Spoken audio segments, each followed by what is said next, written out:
my name is Amelia from Goochland Dentistry. We actually 3D print many of our devices here, including night guards and temporary crowns. How it works is we actually design what we need on our software and we go ahead and send it to our Sprint Ray 3D printer. So here's the 3D printer going up and down and we're printing the model. You can see it moving. It prints just a little bit layer by layer. And this will give you kind of an idea of how things go here.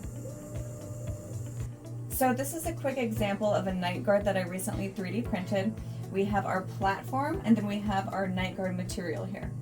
So how it works is the platform actually dives into the material and it goes in layers, multiple layers, until it finally forms your night guard.